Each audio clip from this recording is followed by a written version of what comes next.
On this edition of the Coach Daboll Show, presented by Ford. Unbelievable. You could see the sea of blue there. You could feel them. Appreciate their support so much. Don't worry about trying to make every play. Just handle your job, handle your player, your matchup, your assignment, whip the guy in front of you, and then good things should happen. If he can break this game open after one of his big plays, he could be the party starter for the Giants this week. I like it. He needs more rockers. Give him the ball. We don't make excuses. We got to play better. We got to coach better. We had a good half of football, but a lot of work that needs to be done.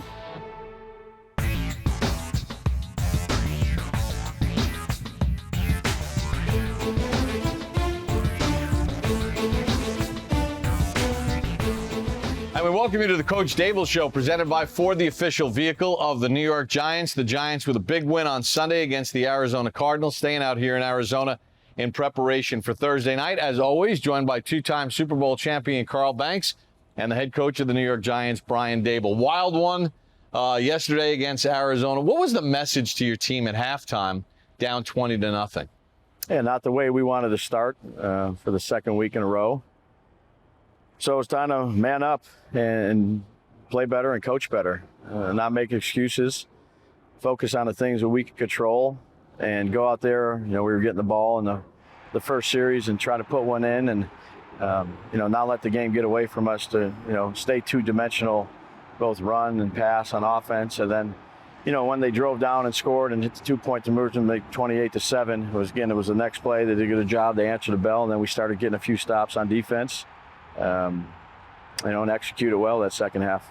Coach, you've been around sports and the mental makeup of football players and coaches for a very long time. And I said this was a character win because human nature sometimes will make you doubt whether or not you can get back to where you were. And you spoke in your post game about the resiliency of your coaches and your players. Can you talk a little bit about that? Sure. When you're building a team, you want to bring in the right kind of people, first and foremost, that have talent. And I just think that selflessness promotes mental toughness, and selfishness promotes a mentally weak team. And it's tough, when you're down, what we were down, and you don't look too far, behind you, but you have that first game that you have. And you got to be able to really be able to focus and lock in. And then go out there and play. And then, when you start getting some results, usually that promotes a little bit more, but it's when you're not getting the results, when things aren't perfect for you, whether you're not playing as much as you want to play or you have a bad play, it's easy to kind of put your head down and, sometimes feel sorry for yourself. And that's, we're not going to do that. We don't make excuses. We got to play better. We got to coach better. We had a good half of football, but a lot of work that needs to be done. Coach, when you look at the math, and I said this to Carl during the broadcast, once you got it to 28-14, you're like, wait a second, there's a whole fourth quarter and there's 4 minutes left of the third. Was that sort of the feeling on the sideline, like there's a lot of game to be played here, let's play this out? No question. Odds are when you get a lead like that in the first half, the other team's going to win, but to keep straining and fighting and really executing. And you always preach, let's not worry about the scoreboard or the situation. Let's just focus on the next play. And, you punch it in a couple times and you get the ball back and you get a little bit of momentum. It really comes down to execution, doing the fundamentals and the basics right, and then all 11 people being on the same page. And I'd say, for the play callers, they got to be able to stay in the moment too. And, it's not, the game's not away from you. And stay true to kind of what you do well. And go out there and execute. And, I thought collectively, the coaching staff and players, that's, the complementary football that we need to play. You talk about your coaching staff, and it's a game of adjustments. Sure. So what you guys gave Arizona in the second half may have looked the same, but the plays were different. You were able to get some vertical balls Sure. down the field, and which obviously opened up the box a little bit. For the run game, but the mission stayed the same, but just the adjustments and being able to use some of those things, right? Sure, yeah, and again, Carl, you talk about those throughout the game. Mm-hmm. The first couple series, you let the guy see how the game's going, see how teams are playing, and then you start talking about a sideline right away. And again, it ultimately comes down to the execution of the play. But, there's definitely certain things that we talked about in all three phases to, put a little wrinkle here or, give them a different look there and maybe attack a little bit more vertically and on offense. But, again, at the end of the day, a couple big third down stops, get the ball back, drive down, execute. That's what you want it to look like. Just final question. Late in the game, they get called for a couple of false starts. The Giants fans, and there were a lot of them in the building. Unbelievable. Certainly, it was like a home game at that point. Unbelievable. You could see the sea of blue there. You could feel them. You could feel them, at the end of the game, like you said, where there was some false starts, and it was loud there. We appreciate their support so much, and after the game, there's thousands of people waiting after the game when you're walking out to the buses, and much respect to our fan base. Coach, we appreciate the time. Thanks, Coach will join us later in the show. We'll preview the San Francisco 49ers. When we come back, a recap of the Giants' win against Arizona here on the Coach Daboll Show, presented by Ford. Welcome back to the Coach Daboll Show, presented by Ford. Giants will take on the 49ers on Thursday night in Santa Clara. But let's look back at the Giants' historic come-from-behind win against Arizona. A nightmare first 6 quarters for the New York Giants and a dream home start for Arizona. Giants remain scoreless for the season. At the half, Cardinals 20, Giants nothing. They have never started a season not scoring through the first 6 quarters since 1934. We've seen some drop passes. We've seen some guys not make tackles. Just do your job, and when the opportunity comes, make a play. Jones on a play fake. Deep shot, looking for Hyatt down the middle of the field. He's got the rookie on the run inside the 20 and knocked down at the 17-yard line. He made it look so easy. Jalen Hyatt, the rookie speedster out of Tennessee, with the big ball down the middle. Opening minutes of the third, Giants down 20. Jones going to fake the handoff to Barkley. He's going to run left. Jones to the 10, to the 5. Touchdown, Daniel Jones. Their first points of the season on a Jones 14-yard touchdown run. Problem is, though, is you just scored a touchdown. You just kind of got back in the game within 2 scores. Yeah. And Arizona's already in scoring range. Yeah, you want to get off the field and get the ball back into your offense's hand while they are feeling the momentum. Play fake, deep drop, fires it left, caught by Slayton, runs out of a tackle at the 40, veers right and inside the 35.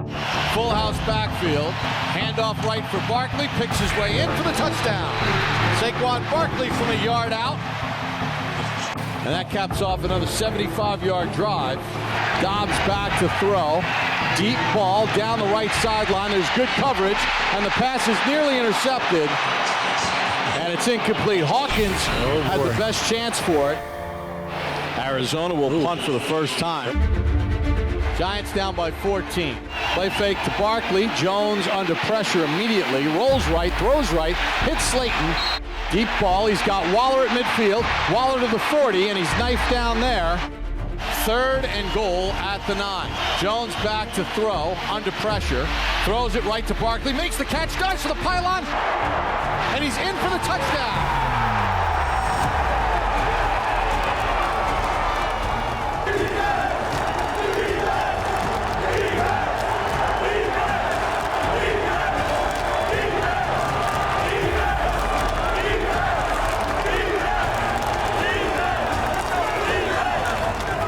We get a whistle and a flag. False start against Arizona.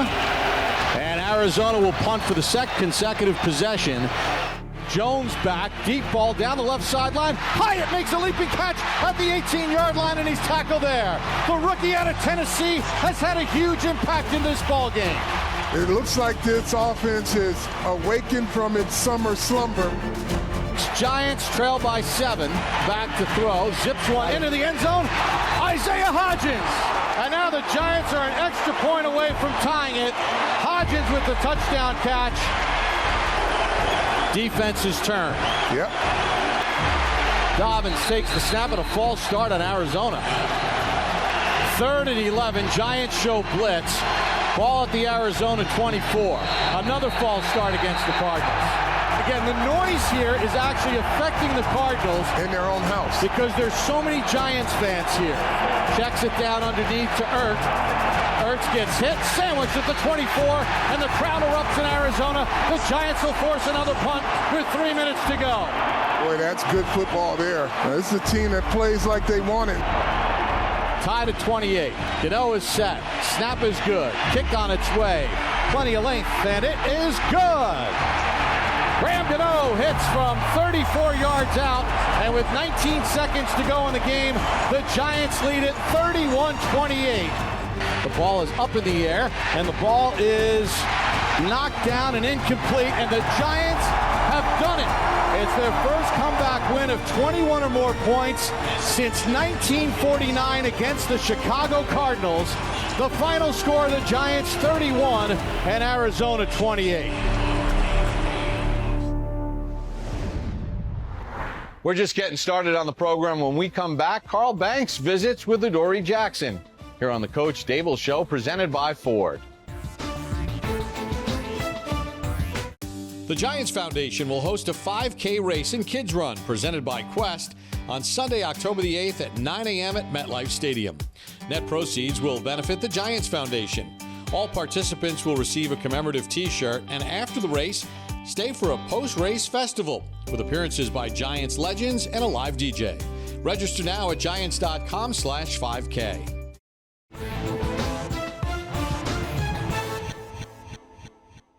We're back on the Coach Daboll Show, presented by Ford. Here with Adoree Jackson. Adoree, what a gritty win you guys had on Sunday. Talk about the dynamic between the first half and the second half. What changed? It was really night and day. I think for us, the mentality of knowing that we didn't really want to go out like we did last week, put up a fight, put up effort, show a little grit, some resiliency, and really just display who we wanted to be and what we wanted to be, pretty much. So did it feel like when you came into this Arizona game that they felt a little more energized by what happened to you guys on the first Sunday night game against Dallas? I think so. I feel like people would have looked at that game and expect the same thing to happen or go their way for them.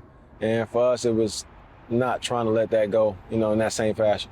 When you guys went into the locker room and you came out in the second half, it just seemed like you played more assignment football. Like everybody's not trying to do too much. Right. And it seemed like it limited what they were trying to do as a result of that. Yeah, I think everybody realized just do your job, do your 111, hold yourself accountable, and if you can do that, the guy next to you will do his job. And I think once we got that understood, not trying to make every play, but just make your play, it made us get a bunch of 3 and outs that game. When you guys talk to Wink, he doesn't seem like a screamer Nah, at halftime. What was that? What was his messaging like? Really, just go out there and play your man, lock your man up. That's what Roman was telling us. Wink was saying we're just going to go out there and keep doing what we've been doing in camp.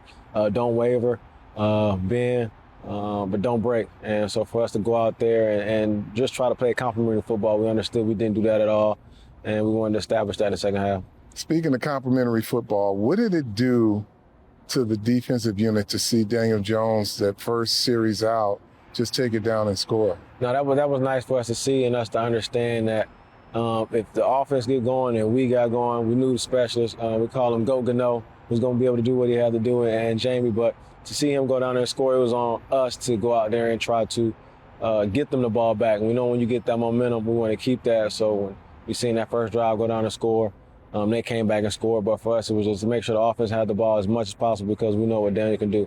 So let's look ahead to the 49ers. You guys are on a short week. They're on a short week too. What are some of the challenges that this offense presents? I think for them, they got a lot of weapons. As you see, tight end, running back, receivers, quarterback is very good. I think what they do a lot well is utilizing their players and making sure that they get the ball and spread it out. And I think for us, it's just, like you said, got to be assignment football. Don't worry about trying to make every play. Just handle your job, handle your player, your matchup, your assignment, whip the guy in front of you, and then good things should happen. When you talk assignment football, I don't think there's another team in the NFL that makes so many things look the same as the 49ers. They give you a lot of the same looks, but it's just different things. So the importance of being where you're supposed to be and doing what you're supposed to do is probably the most important in a game like this. It really is, especially with a short week, knowing that it's not really a lot of thumping going on, pass hitting, but to make sure that you're talking, seeing the keys, having great eyes, understanding, what your assignment is, and knowing what the guy next to you has, because that makes you play a lot faster. So you got Brendan Ayuk, right? Their speed guy who's a threat. Their Swiss Army knife, Daboll Samuel, and then the speed of Christian McCaffrey. What are going to be the keys there? Obviously, they're a physical football team, and last week you guys missed some tackles. That has got to be at the top of the list. Yeah, tackling, rallying to the ball, making sure we're all bringing 11 hats, and eliminating the yak. As you see, when those guys get the ball in their hand, they're super dynamic. A lot of underneath catch and run. Daboll, Christian McCaffrey out the backfield, Daboll out the backfield. Ayuk, very explosive, but can catch something underneath and take it to the house. So for us, just making sure we rally to the football, tackling, and let them know that we're there. Well, tackling is a team sport, especially when you got those type of guys. I really appreciate you spending some time with us. Appreciate you. We'll be back with the Coach Daboll Show. Welcome back to the Coach Daboll Show, presented by Ford. Time for head-to-head with Sean O'Hara and Amani Toomer. Time now for head-to-head as the Giants take on the 49ers. And Amani, there's some great battles going on within this game. Let's start off with Talanoa Hufanga versus Darren Waller. Obviously, this is going to be a great little matchup as the Giants have sprinkled Waller into this offense and the connection with Daniel Jones. But Talanoa Hufanga, a name that not a lot of people may know about. He was third on the team in tackles last year for the 49ers. He led them in takeaways as well. And I think when you look at him, he plays deep. He plays down in the middle of the field. He comes downhill. He made a Pro Bowl last year. So a guy that not a lot of people maybe outside of the Bay Area may know about, but Darren Waller certainly knows about him, and he's got some high praise for what kind of player he can be. Darren, a lot of big names on this 49ers defense. A lot of people don't talk about Hufanga at safety, but the guy's a Pro Bowl player. When you look at the tape, what do you see in him? You can see like some Polamalu 2.0, not just the way that he looks, but the way that he plays. Great instincts, physical, can be back in the post at free safety or be in the box, blitzing off the edge. He does a lot of good things, and it's not just he does a lot of things, he does a lot of things at a high level. All right, Amani, that's some high praise for Hufanga, what Darren Waller just said. What are you looking forward to this matchup? Well, first of all, going back to Darren Waller, what he did in the second half of last week really started to open up this offense. You started to see everybody get more involved. But Hufanga is a guy that, he's not lying. When you look at his play, when you look at the way he competes, the way he flies around the ball, he definitely reminds you of a Troy Polamalu, no question about it. But I'm really excited to see Darren Waller really step up. Somebody on this offense is going to have to make some plays and give Daniel Jones options. And hey, what better than our new weapon in Darren Waller? Yeah, I think Waller has really shown that he can play both in the middle of the field as a traditional tight end and also out in the slot or out as a receiver. The Giants like to kind of sprinkle him outside. So it'll be interesting to see if Hufanga follows him out there.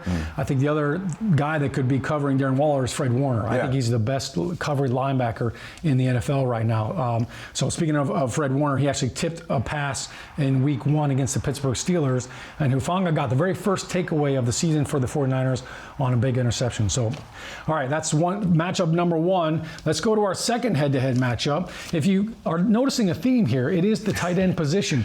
George Kittle versus Xavier McKinney, tight ends versus safety. That is the theme. Obviously, when you look at George Kittle and what he brings to the table, they love to move him around pre-snap. So challenge number 1, Amani, is always finding him. Where is he lined up pre-snap? What is he doing? Is he in the backfield? Is he an inline blocker? Or is he going to attack our defense from the passing game? So for Xavier McKinney, that's first and foremost. And then, of course, that's part 1. Part 2 is how do we tackle him? He is definitely a tough guy to bring down. And Paul Dottino actually had a chance to catch up with Xavier McKinney to talk about Kittle. Kittle, McCaffrey, passing threat, running threat. How much of an issue are each of those guys in their respective categories? Yeah, I mean, both of those guys are great players. Those are top players in their positions. Those are some of the best players that we have in our league today. So it's definitely going to be a challenge for us. But we gotta just prepare the right way. That comes in with just studying film, knowing what they like to do. But it's definitely going to be a challenge anytime you face guys of their caliber. Those are superstar players. So it's going to be a challenge for us, but it'll be fun. Xavier McKinney looks like he's up for the challenge. Amani, what do you expect to see out of these two? Well, first of all, when you talk about George Kittle, it's not only what he can do in terms of where he's going to line up. It's not only getting open, making first downs, but also when he blocks. In the blocking game, he's one of the most dominant blocking tight ends in the NFL. And Xavier McKinney, who had 7 tackles last week, he's going to have to get off that block and shed the block and go and get McCaffrey as well. And you have a dominant tight end, your running game is that much easier. And with Christian McCaffrey back there, it's a tall task. Xavier McKinney is going to have one of his better games. Yeah, Monty, it's a great point. The layered aspect of Kyle Shanahan's run scheme, it's George Kittle, it may be Deebo Samuel, maybe Christian McCaffrey. You don't know who's getting the football from that standpoint. You see George Kittle, just 3 catches last week. He only has 6 catches on the season. But I think when you look at his impact, he is the fastest 49ers player in history to get to 400 receptions. So that lets you know what kind of impact he has in the passing game. All right, so that'll do it for head-to-head. Amani Toomer, Sean O'Hara, back to you, Bob. Carl, there's a lot of tough matchups in this game. We saw Arizona and the veteran tight end, Zach Ertz, and he was targeted a bunch of times. I would think that San Francisco wants to get Kittle involved early as well. Well, I think, yes, to answer your question, yes, because he not only keeps their offense on schedule, but he's a clear threat both inside and outside. So he will get involved. Yeah, one of the things the Giants have to do through the first 2 games, they don't have a sack, they haven't forced a turnover. They've got to make this a very disruptive kind of game. It should be, but I think the most important aspect of this Giant defense right now is playing assignment football, because those plays will come, but when you try to do too much, it ends up not being enough, and you leave gaping holes. And speaking of tight ends, Darren Waller made some huge plays down the stretch as the Giants came back and won this football game. We're going to take a timeout. When we come back, over, under, and above the numbers here on the Coach Daboll Show, presented by Ford.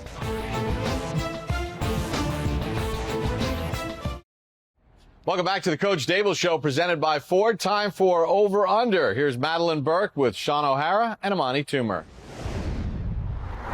Thanks, Bob. Time now for Over Under, brought to you by the New York Lottery. We're going to go around the horn and decide whether we think we'll go over or under the following numbers, starting, of course, with Jalen Hyatt, coming off a 2-catch, 89-yard reception performance last week. Over under 20 yards per catch for Jalen. Matt, I'm going over right here. I'm going to call him Ricky Bobby. He just wants to go fast. Jalen Hyatt, please, over. I mean, he had 44 yards a catch last week. I think that 20 yards is absolutely doable. We got to get him the football a lot more. I think also, too, when you have a guy that is that explosive and has that much speed, look, it doesn't always have to be a deep route, Amani. You can just throw a little go screen, just a quick little throw. If he makes one guy miss, he's off to the races. He is off to the races, but I am going to say under, because I just feel like it's very hard to go back-to-back 100-yard weeks. It's very hard to go back-to-back big play weeks, especially as a receiver, because what happens is the other team watches the film too. And when they see the big play ability that you have, they're like, okay, you want to play over the top, make you run that route. You see how much better you've gotten since the draft. I think he's going to have a great game. I just don't think 20 yards a catch, that's a tall, tall order. I don't know. I'm going to agree with Sean and say over as well. I think they're going to try to send it, and I think that the drop off from 44 to 20 is going to be there because the volume is probably going to be a little bit higher. Instead of 2, maybe we'll see a bit more targets his way, but I'm going to say over as well. Let's see them air it out this week. Speaking of airing it out, pass yards right here. Amani, over under passing yards allowed by the Giants defense, 225. Ooh, I'm going to go over. I think they're going to allow more than that. This attack that Kyle Shanahan has, there's just so many different ways in which you have to contain this team. I think they're going to get over 225 yards throwing the ball. I think it's going to happen, unfortunately. The 49ers are on a heater. They've won 12 straight regular season games. Brock Purdy has started in 8 games, but only twice has he thrown for over 225 yards. So I'm going to take the under on this. I think that they do run the football a lot, and a lot of times their passing game is just kind of incorporated into some quick runs, jet sweeps. I don't think they're going to ask Brock Purdy to air it out and throw 35 times. So I'll take the under for a Giants defense who has some young corners, but I think a Giants defense that is going to find a way to create some pressure. I can see that too, especially coming off last week where Purdy threw for just 206. I think 225 is a good number to say, just slightly under as well. Hopefully they will keep them under 225. All right, finally, Sean, over under 59.5 rushing yards from Daniel Jones. I'm going over right here, and I think Daniel Jones has been phenomenal when the play kind of breaks down, the pocket breaks down, and he's been able to scramble for yards. So he's absolutely a weapon with his legs, and I think that Mike Kafka is going to have even more quarterback runs and give him the opportunity to run the ball more. Yeah, he's what you call sneaky fast, right? Like he doesn't look like he's moving, but when you're running next to him, he's moving away from you. So I think he's going to go over on this because, first of all, it's necessity. And there's going to be some pressure on this defensive line is going to be coming after him. Daniel Jones, for this offense to get moving, is going to have a little extra with his feet. Yeah, I think Daniel Jones will be running, but you also got Matt Breida, who's going to be making a return to San Francisco, the team that he started his NFL career with. Maybe he gets a little bit more involved. I was on the fence over under, but I'm just going to go ahead and go with it. Go with the solidarity, and let's take the over across the board. Over 59.5. Give me 60 or more Daniel Jones. Run it. We'll see how they go. Thursday night, Giants-Niners in San Francisco. Let's send it back to Bob and Carl. Obviously, Daniel Jones was fantastic, especially in the second half. But his legs are also just a big factor here, Carl. They're going to need him to be that multi-layered threat again against a tough Niners team. Yeah, he will. And this is all set up by the success that they have with the basics of blocking. The offensive line has to do a good job. Again, it's about assignment football because, like the 49ers, the Giants want certain things to look the same that will enable Daniel Jones to use a little sleight of hand. All right, now it's time to shift gears for this week's edition of Above the Numbers with Sean O'Hara and Amani Toomer. Time now to go above the numbers. And Amani, these are some players that we think have to kind of play above their level of expectations or what we've seen in the past in order for the Giants to come away with a big victory against the 49ers. We're starting off with Jalen Hyatt. Here are his numbers right here, right? 2 catches, 89 yards last week versus Arizona. You want to see him go higher. He has to go higher. This is a guy, he only had 2 opportunities last week, caught both opportunities for 89 yards, a big play that functionally changed the momentum of the game. So this is the type of player with his speed, with his youth, and his game-breaking ability. If he can break this game open and allow this Giants team to gain that momentum, that the same type of momentum that they gained last week after one of his big plays, he could be the party starter for the Giants this week. He has to play above the numbers. No doubt, Amani. He provided a great spark for the offense. I think the catches, no doubt about it, he's earned it, right? Absolutely. As a receiver, you know, when you start making plays, you earn the right to get more targets. That's going to go up. Well, look at that. I don't know if that number could go up. Like, I'd love for that for him to play above that, but that's pretty lofty right there. 44 yards a catch. I think any coach would look at that and say, boy, we got to get that guy the ball a lot more often. He certainly is showing off that speed as advertised. The production that he had when he won the Fred Biletnikoff Award last year in college is definitely showing up. All right, Jalen Hyatt. He's also proven that, you know, a lot of people in the draft thought he couldn't run the route tree. Right. He's proven that he can run the route tree pretty well. 2 for 2. I like it. He needs more rockers. Give him the ball. It seems like the more you ask him to do, the more he's capable of. No doubt about it. All right. For our second player above the numbers, Micah McFadden. Now, for Giants fans, when you look at Micah McFadden and his stats last week, 5 tackles, 4 solos, and 1 quarterback hit, you say, okay, he can definitely play above the numbers. He's second on the team right now in tackles. So I think his impact right now has been huge. He's played about 75% of the snaps. The reason why I'm picking Micah McFadden, why I want to see these numbers higher, I want to see him play above all those numbers, is because this run game for the 49ers is so tough to diagnose and pre-snap reads, and then also to get these ball carriers down on the ground. I think Mike McFadden is going to have a big impact in this game because they love to scheme different ways to block your linebackers on different angles. Now, if you go back and look at the Arizona game, every time there was a shift offensively pre-snap and the tight end strength went from the right side to the left, you saw Micah McFadden and Bobby Okereke switch. So that is because they want Micah McFadden to be the will linebacker, which is the weak side linebacker. They want Okereke to be the Mike linebacker. Kyle Shanahan and the 49ers, he is a mastermind at attacking different layers of your defense and different angles. So early on, we'll find out how they want to try to attack our defense. Are they going to go after Micah McFadden? Or are they going to try to go after Bobby Okereke? So that will be a big impact. And Micah McFadden, he's not the biggest linebacker, but I tell you, Monty, he fights really well off blocks. He does a great job with his hands.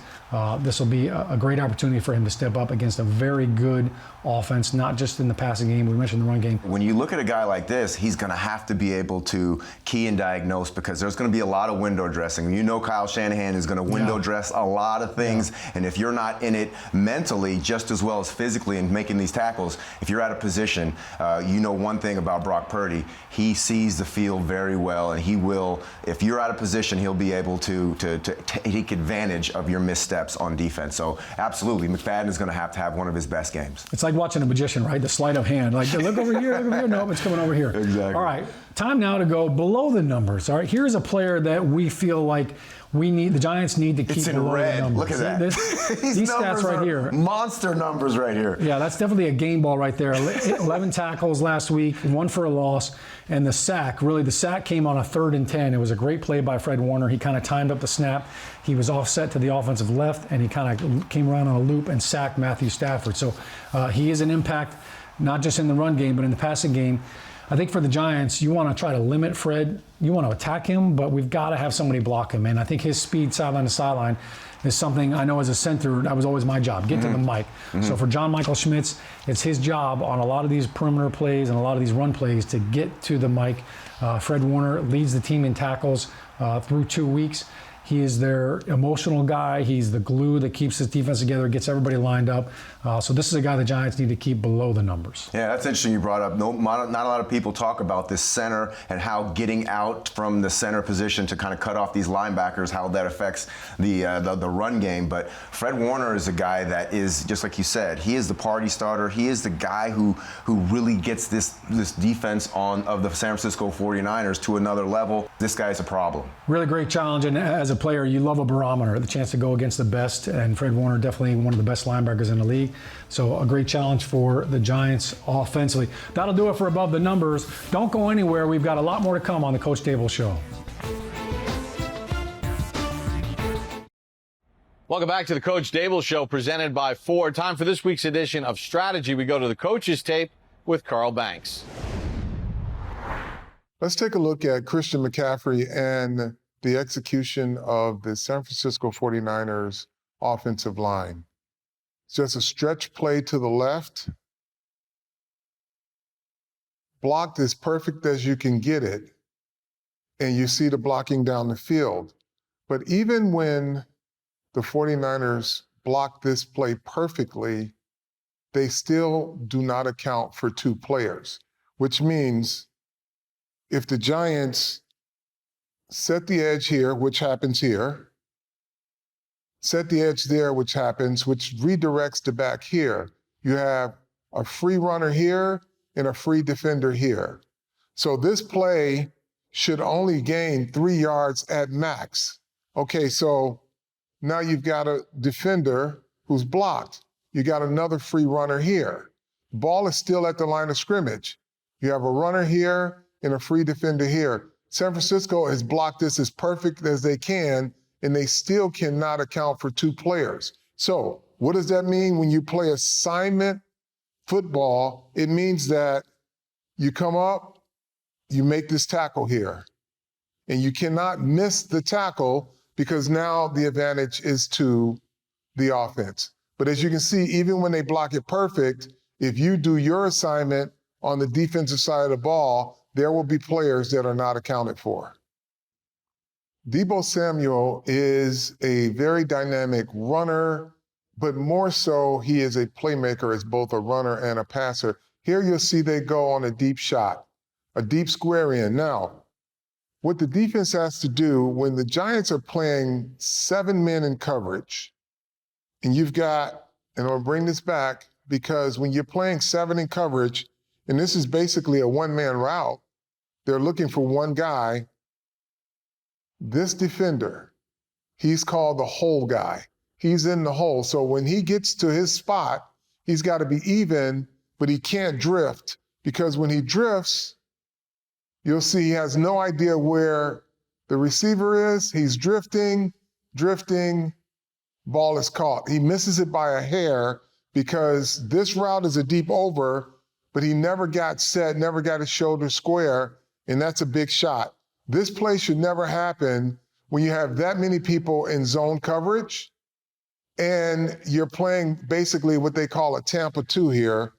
So your whole defender, which is here, he's got to get deep, and he's right here in the middle. So when that quarterback throws the ball in this deep square in, he just follows the quarterback's shoulders, and he will intersect and intercept this ball. But he's drifting, and knowing it's a square in, he gets out-leveraged. Now let's take a look at the 49ers defensive front. They don't blitz a lot because they have 4 guys who can individually make plays by themselves, but collectively as an offensive line, you've got to be able to communicate so that no one's turned loose. On this particular play, it's going to be a twist on the inside where 2 guys come in, this guy comes all the way around. I'll slow it down, freeze it. Everyone's picked up. There's no one available to get to the quarterback at this point. But as we continue this, the quarterback has now got to help out, and he's got to step up in that pocket a little bit early so that the defender can't come off, because it was blocked up pretty good by the Steelers, but they were just outworked by the 49ers defensive front. Here's another look at their defensive front. This time is going to be a twist between the end and tackle, but the idea here is to put as much pressure in the middle of the pocket to collapse it. And you'll see the end takes a wide loop to the inside, and he's going to be over the center. You'll see a bull rush here on the guard. There's the guard getting bull rushed. So they collapse the pocket from the inside, and they bring a guy off the edge that doesn't hold up. So when a guy on the edge doesn't hold up, there's nowhere for the quarterback to escape. So if you can hold up in the middle, you've got to block the edges. This is just simple assignment football. Everyone knew what they had to do, but they just didn't hold up. So knowing what you have to do is part of the battle, and the other part of it is execution, quarterback getting the ball out of his hands. We're not done just yet. When we come back, 3 things with Madeline Burke, plus Coach Daboll rejoins us here on the Coach Daboll Show, presented by Ford. Welcome back to the Coach Daboll Show, presented by Ford. It's the Giants and Niners in Santa Clara on Thursday Night Football. Time to send it to Madeline Burke for 3 things. It's week 3, and I'm Madeline Burke with 3 things you need to know as the Giants head to San Francisco to take on the 49ers. Now, the Giants are coming off a week 2 comeback win in which Daniel Jones had a historic second-half performance. He threw for over 250 yards, rushed for over 50 yards, threw multiple touchdown passes, rushed for a touchdown, and had no turnovers, becoming the first quarterback in NFL history to do all of that in the second half of a game. With Saquon Barkley questionable for Thursday night's game in San Francisco, Matt Breida could get some extended run. Breida started his career in San Francisco as an undrafted free agent back in 2017. In 2018, he led the 49ers in rushing with 814 yards and 3 touchdowns on the season, and he was part of the 49ers team that made it to the Super Bowl in 2019. And a priority for the Giants defense will be creating turnovers and producing sacks, something the Giants have failed to do yet this season. But safety Xavier McKinney isn't worried.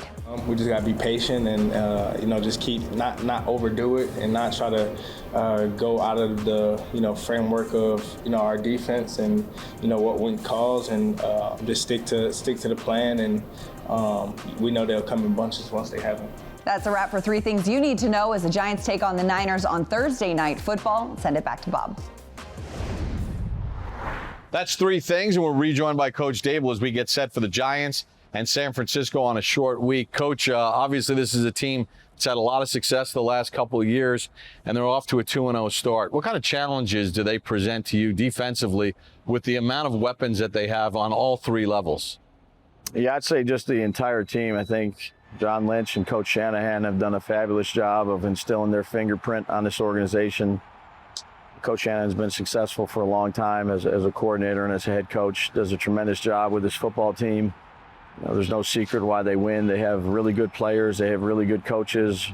They have players, like you said, on all three levels, really, of defense and the offense, from the back to the receivers, to the tight end, to the line, to the defensive line, to the middle linebacker, to the secondary. This is a complete team, and there's a reason why they've won for so many games over the past few years. Coming off of a short week in preparation, obviously it's more about the mental aspect and making sure that everyone knows their responsibilities for a game like this. No question, and we do work as most teams, I would suspect, in the off season, knowing you have a short week, during training camp on down days where you can get a head start on this Thursday night game. But it is a short week. There's not a lot of sleep for the coaches.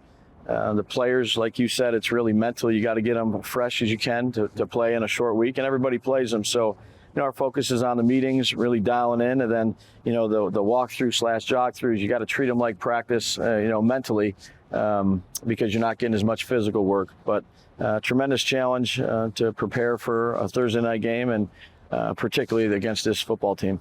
What about the way the organization has set things up for you guys here in Arizona to try to make it as seamless as possible? Yeah, I think all the support staff, starting with Laura Young, they've worked long and hard on setting everything up here and trying to make it as seamless as we can for the players, which is most important. And they've done a great job. Every department has really pitched in, from the medical to the strength to LY. To the football ops. It's been everybody's taken responsibility and try to make it as easy as we can for the players. I know stopping the run is always very important. Obviously, McCaffrey's had 2 100-yard games. They use Daboll in the run game. What makes their run game so challenging? Well, 2 things. 1, they have really good players, and 2, they have a really good coach. And he's fantastic, really, in the run game and in the pass game. He sets things up that look the same. The players execute well. They have all pro players, seems like, at every position on that football team. So, we're going to have to do a good job of trying to stop that run. Easier said than done. So it's what we're working at. Do you treat Kittle almost like a receiver? He's a tight end. He's a complete tight end there is. Tough. Can run routes, has great run after catch, can run short routes, intermediate routes, vertical routes. He's a fun guy to watch when you're not getting ready to play. Yeah. The following weeks will be fun to watch. Yeah, he's something else. Coach, we appreciate a couple minutes. Thanks, Best of luck on Thursday. This week's game is presented by Konica Minolta, the official multi-function printer of the New York Giants. Make sure after the game you watch Giants Post-Game Live presented by Moderna for a complete breakdown of the Giants and the 49ers. So for Coach Daboll, Carl Banks, and our entire crew, I'm Bob Papa. Thanks for joining us for this edition of the Coach Daboll Show, presented by Ford.